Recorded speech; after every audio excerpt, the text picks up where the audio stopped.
Je m'appelle Mélissa, j'ai 22 ans. Je suis passionnée de mode depuis quelques années, depuis mon enfance, depuis bien la primaire je pense.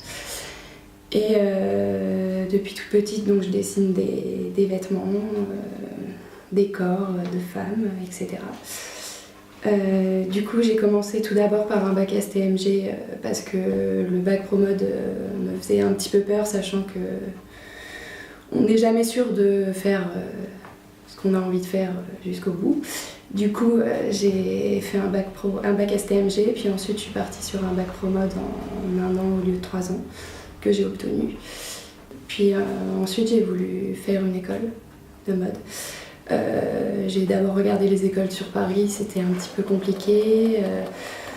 Le programme ne me plaisait pas forcément, du coup je me suis axée sur cette formation qui est très intéressante et très poussée vers soi, ce qu'on veut faire. Le côté plus perso, donc soit plus axé vers le dessin, plus vers la couture ou vers le patron, donc c'est super, on voit les trois phases et c'est super intéressant.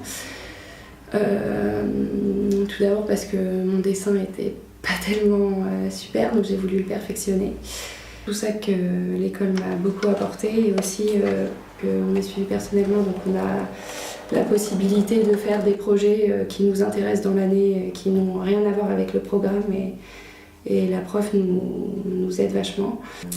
Bah oui, j'aimerais l'année prochaine faire une école de mode en Belgique et aussi partir 1 an à l'étranger pour me poser et penser à mon projet et surtout à mon avenir, si j'ouvre une entreprise dans les sous-vêtements ou si j'intègre une entreprise, je ne sais pas encore, ça dépendra. Donc ce voyage me permettra aussi de me poser un peu et de grandir.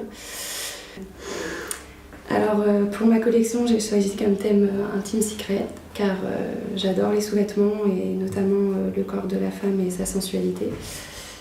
J'ai voulu du coup montrer qu'une femme peut être en sous-vêtements très élégante et très sensuelle et non pas sexy ou vulgaire.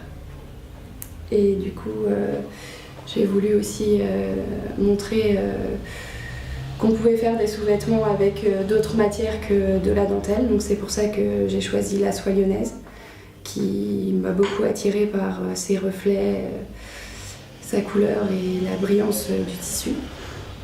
Je suis penchée sur la dentelle de Calais, comme vous pouvez le voir, car c'est un tissu qui est très, très noble et français, donc c'est important.